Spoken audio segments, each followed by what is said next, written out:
ये अलग अलग क्रीम आते हैं, सो ज़्यादा क्रीम व्रीम का यूज मत कीजिएगा। कुछ क्रीम लगाइएगा जो आपके ऊपर से यहाँ तैलीय ग्रंथि को क्या कर देगा, तेल से रोक देगा, लेकिन वो बनाना तो नहीं रोकेगा, निचवा जमा करते रहेगा, यहाँ रोक के यहाँ से पिंपल्स निकाल देगा।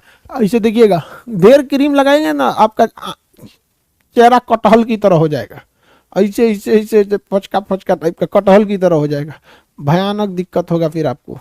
ठीक है, जब कोई भी लड़का या लड़की मैट्रिक पास करके इंटर में जाता है तो उस टाइम में उसके शरीर में हार्मोनिक चेंज होता है। हार्मोनिक चेंज का कहने का सेंस ये है कि आप जब 15 साल के एज में पहुंचते हैं, 13 से 15 साल के एज में जब पहुंचते हैं तो हार्मोनिक चेंज होता है, जिस वजह से ये सारे फूला फुंसी ज़्यादा देखने को मिलते हैं। तो आप देखेंगे कि 11 से ग्रेजुएशन फर्स्ट ईयर के बीच में यही साल होता है 13 से 15-16 साल का ये एज। इस एज में आप देखेंगे लड़का या लड़की का बहुत सारा दाना वाना निकलने लगता है शरीर में। पहली बार हार्मोनिक चेंज होने की वजह से शरीर एडजस्ट नहीं कर पाता, 1-2 साल के बाद वो एडजस्ट कर लेता है, फिर दाना फुंसी खत्म हो गया। हम लोग जिस एज में हैं, इस एज में ससुरा दाना निकल ही नहीं सकता है, स्किन पूरा बंजर रेह या कलर हो चुका है, यहाँ पर मरुस्थली भूमि हो गई है, कैक्टस के अलावे कुछ नहीं निकलेगा। देखिए ये सब कैक्टस के अलावे कुछ नहीं निकलेगा। लेकिन जो नए यंग लड़के अभी अभी मैट्रिक इंटर पास किए हैं, अभी उनका स्किन एकदम जलोढ़ मिट्टी है, समझ में आ गया, वो भी एकदम खादर जलोढ़, नवीन जलोढ़, कुछ निकल जाएगा। हम लोग बंजर पथरीला कैक्टस बस निकलेगा।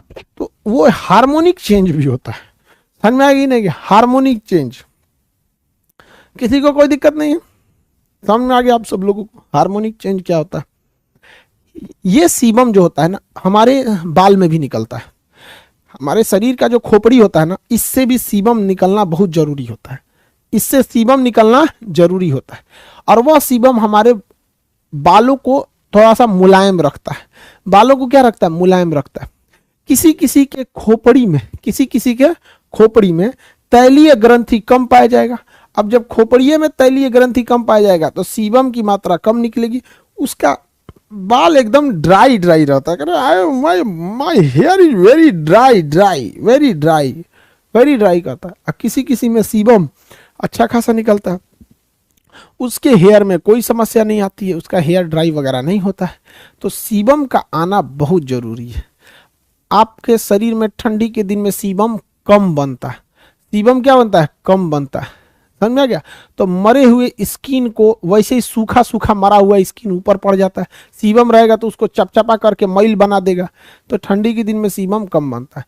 त्वचा जो हमारा खोपड़ी होता है ना, इसमें भी सीबम कम बनता है। हालांकि सर में सीबम जो होता है ना, सर में एक फंगस पाए जाते हैं। शरीर में क्या पाए जाते हैं, फंगस, छोटे छोटे जीव होते हैं फंगस, वो इस शरीर त्वचा के सीबम को खा जाते हैं। जो इसमें सीबम पाया जाता है ना खोपड़ी में, उसको क्या करते हैं, खा जाते हैं। और खाने के बाद जब वो बीट करते हैं, यानी जब वो लेट्रिन करते हैं बीट, तो उस बीट को ही हम डेंड्रफ कहते हैं। क्या होता है, डेंड्रफ।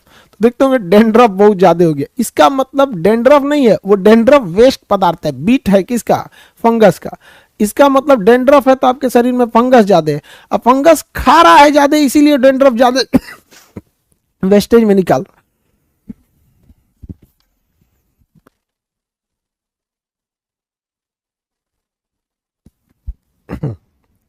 दमा उमा मत हो जाए हमको, बुढ़ोती में बड़ी दिक्कत होता है, ठंडी उड्डी में दमा उमा हो जाता है।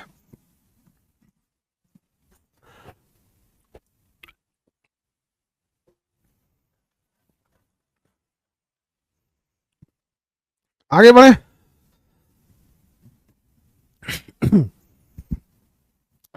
देखिए ध्यान से,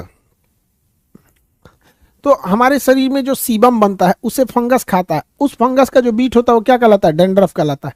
इसलिए डेंड्रफ करने के बाद हाथ जरूर धुलना। ये सब चीजें जो होती है फंगस वगैरह इसमें ज्यादा होते हैं, समझ आ गया। इसलिए ऐसा नहीं होता है कि आप ऐसे, हमारे शरीर में पूरी और कीटाणु ज्यादा है, इसमें फंगस बहुत ज्यादा पाए जाते हैं सर के अंदर। तो आप जब शैम्पू वगैरह कर तो उसमें फंगस हाथ में आ जाते हैं। फंगस जीव होते हैं, आपको बॉटनी में पढ़ाएंगे फंगस के बारे में। हमारी मरी हुई कोशिकाओं में जब सीबम मिल जाता है तो उसे चिपचिपा मैल बना के बाहर कर देता है, त्वचा को चिपचिपा या ऑयली बना के रखता है सीबम। पसीना तो आप समझ ही गए, आप लोग को इतना तो समझ में आ गया। यूवी किरणों से रक्षा कौन करता है, कौन क्या करता है।